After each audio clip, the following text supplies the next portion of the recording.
Assalamualaikum warahmatullahi wabarakatuh. Pada pertemuan kali ini, pada mata kuliah Fikih Munakahat Kontemporer, kita akan membahas tentang nikah muhalil. Apa itu definisi dari nikah muhalil? Kalau dalam hukum Islam kita sebut dengan nikah muhalil. Tapi kalau dalam hukum umum ya, orang mengenal nikah muhalil ini dengan nikah Cina buta. Apa yang dimaksud dengan nikah muhalil atau nikah Cina buta? Artinya yaitu menghalalkan. Dari kata tahlil. Tahlil itu menghalalkan. Maksudnya bagaimana? Maksudnya adalah ketika ada seorang laki-laki menikahi perempuan yang sudah ditalak 3 oleh suami sebelumnya. Artinya ini pernikahan kedua bagi sang wanita ketika dia sudah dicerai sampai talak 3 oleh suami sebelumnya. Kemudian diceraikan kembali setelah disetubuhi agar orang yang mentalak 3, yakni suami pertamanya tadi, dapat menikahinya kembali. Artinya ini sebagai perantara bagi seorang istri atau wanita yang sudah diceraikan oleh suami pertamanya. Kalau sudah dicerai talak 3 itu kan sudah tidak bisa rujuk kembali, kecuali ada muhalil atau laki-laki lain yang menikahi si wanita, kemudian duhul dan bercerai, baru bisa kembali kepada suami pertamanya. Maka ini dinamakan dengan nikah muhalil. Dalam nikah muhalil ada siapa? Yang pertama ada muhalil. Muhalil ini sebutan untuk suami yang menikahi wanita talak 3. Artinya suami dalam pernikahan yang kedua.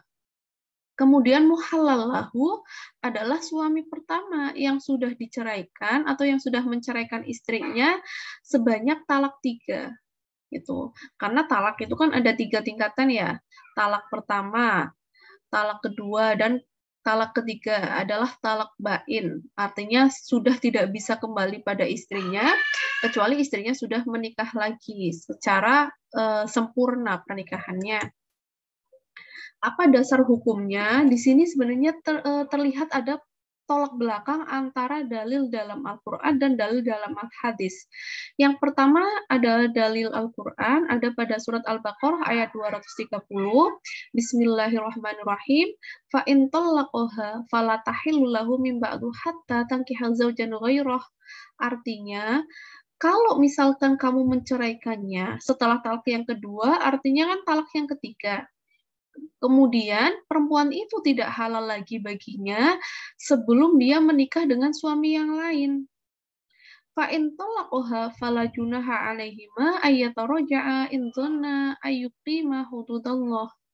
Kemudian, jika suami yang lain itu menceraikannya, maka tidak ada dosa bagi keduanya, yakni suami yang pertama atau tadi disebut dengan muhalal lahu dan bekas istrinya untuk menikah kembali jika keduanya berpendapat akan dapat menjalankan hukum-hukum Allah. Artinya dia bertujuan untuk kembali menata rumah tangganya berdasarkan syariat Islam yang dulu pernah sempat gagal gitu ya. Watilka hududullah yubayyinuha liqaumi ya'lamun. Itulah ketentuan-ketentuan Allah yang diterangkannya kepada orang-orang yang berpengetahuan. Itu dalil dari Al-Quran. Bagaimana dalil dari Al-Hadis? Dalil dari Al-Hadis ini hadis dari Abdullah bin Mas'ud yang diriwayatkan oleh Imam Tirmidzi yang berbunyi, An Abdullah bin Mas'ud, Qala sallallahu alaihi wasallam, la'anallahul muhallil. Allah melaknat muhalil. Nah, ini sangat keras ya, bahwasanya Allah melaknat orang yang melakukan pernikahan muhalil, wal muhallalahu, dan orang yang laki-laki yang dihalalkan maksudnya ya. Jadi suami pertamanya ini Allah melaknat keduanya, baik mantan suaminya maupun suami yang akan menikahi istrinya sebagai muhalil. Nah, ini tafsirnya. Maksudnya bagaimana sih? Kenapa kok dari Al-Quran dan Al-Hadis itu ada perbedaan? Kenapa di Al-Quran terkesan bahwasanya nikah muhalil itu boleh-boleh saja? Gitu ya. Jadi pernikahan dalam pernikahan muhalil itu, dalam pernikahan yang sesungguhnya, itu harus dengan laki-laki yang lain. Artinya harus ada laki-laki yang menghalalkan istrinya atau mantan istri yang sudah dicerai 3, supaya mantan suami yang pertama itu nantinya, kalau ada kesempatan ya, dalam tanda kutip, nantinya kalau ada kesempatan bisa kembali pada mantan istri pertamanya. Kemudian, laki-laki yang kedua, muhalil itu, yang menikahi perempuan adalah yang sah ia nikahi dan telah berhubungan kelamin dengannya. Artinya, sang muhalil atau laki-laki yang kedua ini, dia menikah secara sah. Gitu. Secara sah menurut agama, rukun dan syarat pernikahannya terpenuhi, kemudian juga melakukan hubungan intim, artinya dia duhul. Beberapa ulama ada yang berbeda pendapat bagaimana jika tidak sampai duhul, atau misalkan duhul tidak pada tempatnya, atau duhul tidak pada masanya, dan lain sebagainya. Namun pada intinya, kehalalan ini harus dalam pernikahan yang sah, bukan pernikahan yang kumpul kebo ya, atau hubungan yang kumpul kebo maksudnya. Pernikahan yang sah dan harus melakukan hubungan intim. Kemudian, ia sudah bercerai dengan laki-laki itu, maksudnya si perempuannya kemudian bercerai dengan muhalil atau dalam pernikahan yang kedua.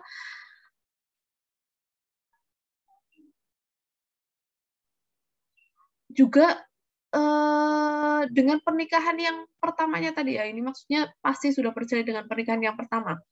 Kemudian cerai dengan talak, wafat atau lainnya gitu. Kemudian sudah habis waktu iddahnya.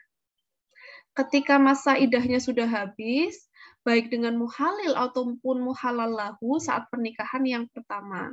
Jadi ketika menikah dengan muhalil gitu ya, dia juga sudah selesai masa iddahnya dengan pernikahan pertamanya dengan muhalal lahu.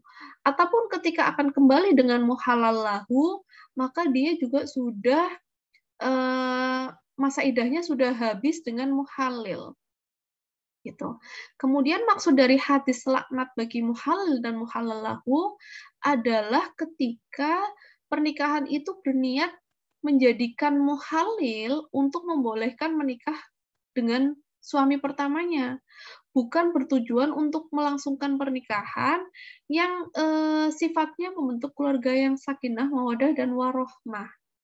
Jadi dalam tanda kutip, dia seperti nikah kontrak, menjadikan muhalil sebagai perantara untuk kemudian nanti diceraikan setelah menikah dan setelah duhul, agar si istri itu bisa kembali pada muhalal lahu. Ini yang kemudian dilaknat oleh Allah.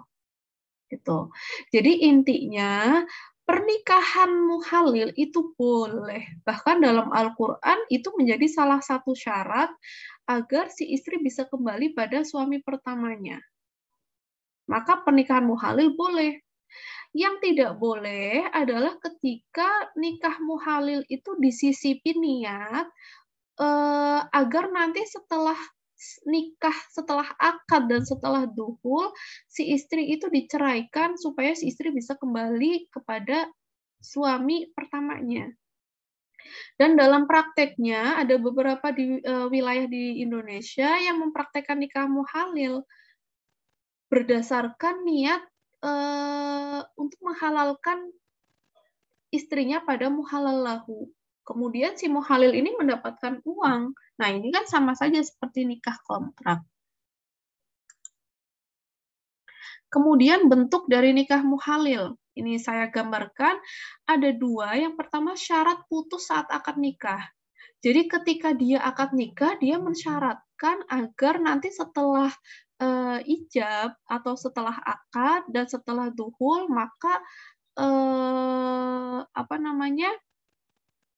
muhalil akan menceraikan dan si istri akan kembali pada suaminya. Ini diucapkan di dalam akadnya. Jadi ketika mengucapkan akad pernikahan, dia mengucapkan bahwasanya dia sebagai muhalil begitu. Yang kedua, ini jelas haram ya, yang pertama. Yang kedua adalah tidak mensyaratkan putus saat akad nikah. Gitu. Jadi tidak dibunyikan bahwasanya dia itu sebagai muhalil. Ada dua macam. Yang pertama terjadi kesepakatan untuk menjadikan muhalil sebagai perantara, tapi tidak diucapkan di dalam akad. Nah, yang kedua tidak terjadi kesepakatan apapun. Ini murni pernikahan untuk mewujudkan keluarga samawa, tetapi ketika menjalankan pernikahan itu di tengah jalan kemudian bercerai. Nah, setelah bercerai ini alami ya, maksudnya natural, tidak dibuat-buat, tidak disepakati, tapi dilalah istilahnya begitu. Kemudian cerai dan kembali pada suami pertamanya. Nah, ini yang kemudian pesan yang ada di dalam Al-Quran. Jadi boleh. Yang tidak boleh itu ketika meniatkan, baik dia secara diucapkan maupun tidak, ini yang kemudian sesuai dengan hadis tadi.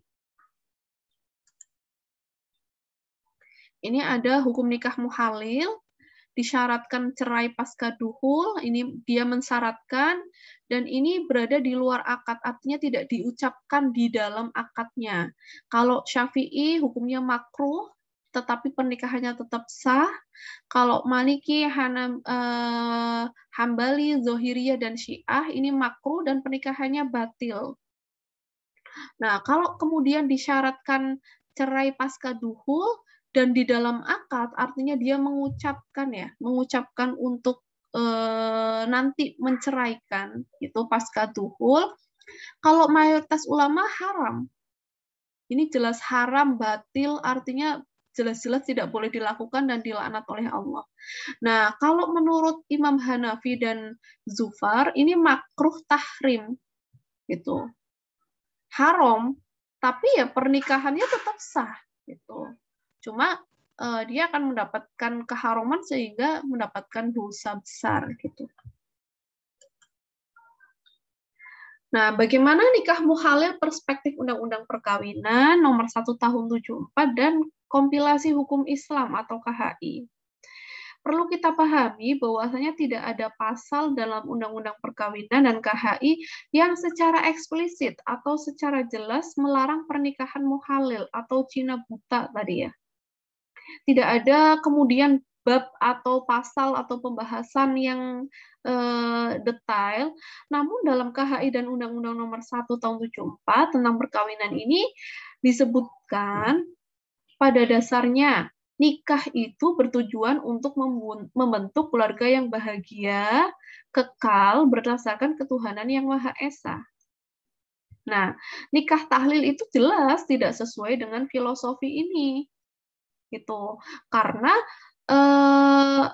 ada syarat gitu ya, syarat untuk memutuskan si istri atau menceraikan si istri. Jadi unsur pernikahan yang tujuannya itu samawa, itu berdasarkan ketuhanan yang Maha Esa itu tidak bisa terwujud.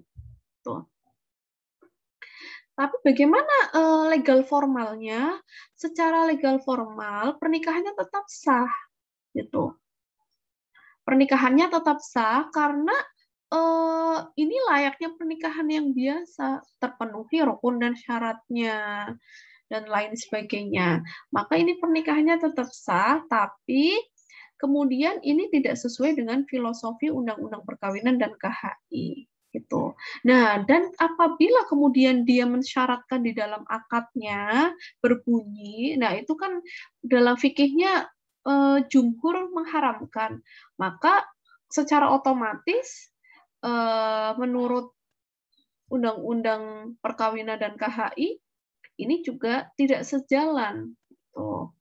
Tapi kalau legal formalnya ya tetap sah karena dianggap pernikahan yang biasa.